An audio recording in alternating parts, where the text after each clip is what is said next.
graphic content ahead. Migrants at ICE jail in Miami made to kneel to eat like dogs, report alleges. Migrants at a Miami immigration jail were shackled with their hands tied behind their backs and made to kneel to eat food with styrofoam plates, quote unquote, like dogs, according to a report published on Monday into conditions at 3 overcrowded South Florida facilities. Guys, these are concentration camps. These are torture chambers. Being housed in a penitentiary in the United States of America is already inhumane.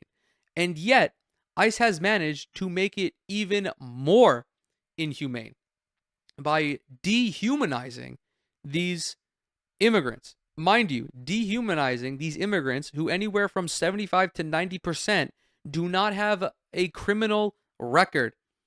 The incident at the downtown federal detention center is one of a succession of alleged abuses at jails operated by ICE in the state since January, chronicled by the advocacy group Human Rights Watch. Oh my God. Chronicled by the advocacy groups Human Rights Watch, Americans for Immigrant Justice, and Sanctuary of the South from interviews with detainees.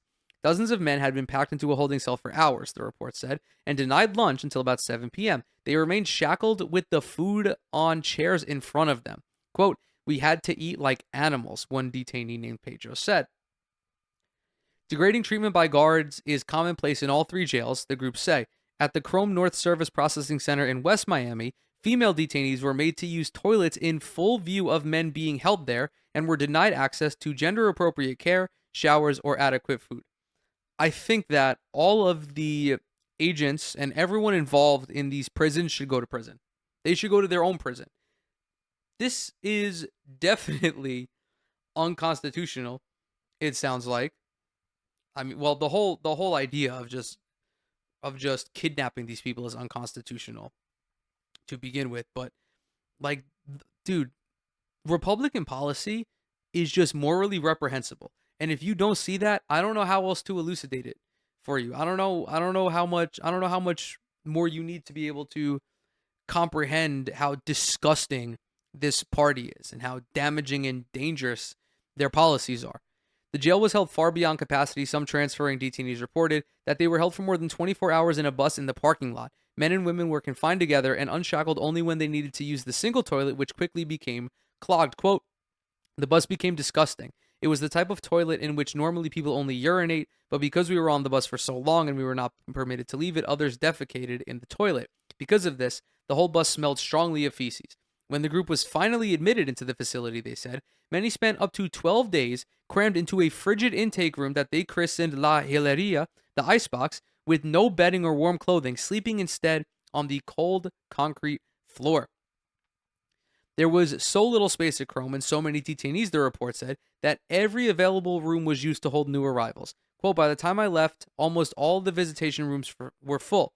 A few were so full that men couldn't even sit, all had to stand, Andrea, a female detainee, said. At the third facility, the Broward Transitional Center in Pompano Beach, where a 44-year-old Haitian woman, Marie-Ange Blaise, died in April, detainees said they were routinely denied adequate medical or psychological care.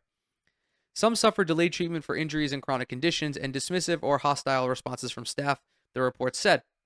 In one alleged incident in April at the downtown Miami jail, staff turned off a surveillance camera and a quote-unquote disturbance control team brutalized detainees who were protesting about a lack of medical attention to one of their number who was coughing up blood. One detainee suffered a broken finger. ICE needs to be abolished and all of these people need to be put on trial. This is gross. They're the Gestapo. This is the SS force of the 21st century. They are a rogue militant group who believes that they have jurisdiction to do whatever the fuck they want because they have been emboldened by the president to treat these people like insects, like bugs, like worms.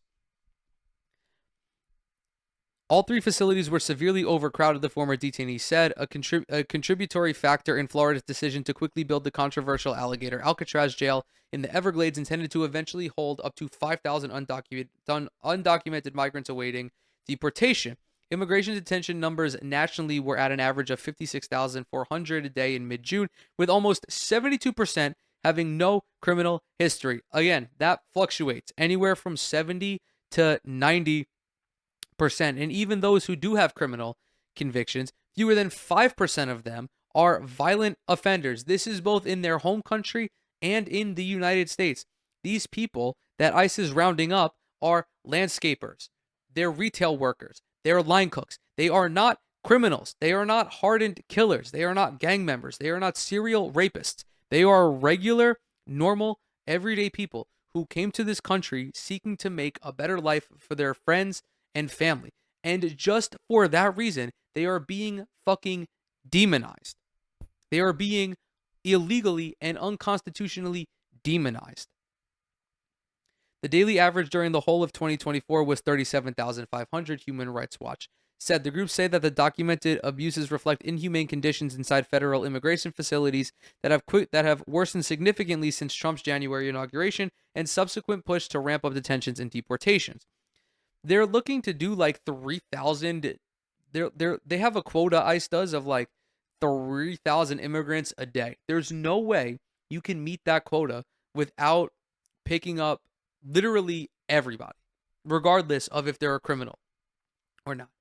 The anti-immigrant escalation and enforcement tactics under the Trump administration are terrorizing communities and ripping families apart, which is especially cruel in the state of Florida, which thrives because of its immigrant communities. You could say that about virtually every fucking state in the country, at least all the most populous ones like Texas, Florida, Chicago, New York, California.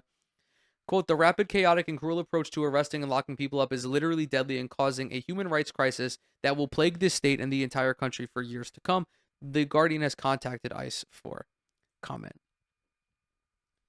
It's so sinister, bro.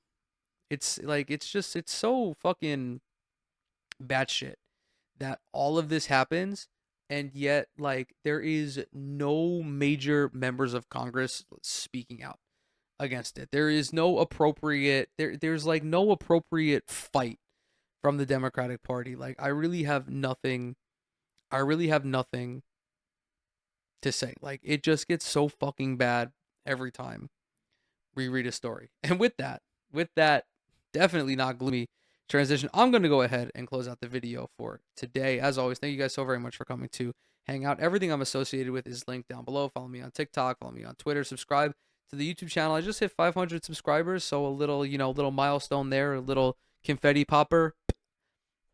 If you're listening to this show on Spotify, follow it over there, leave a rating as well. Those help out tremendously. As always, stay safe, stay sane, and I will see you in the next one.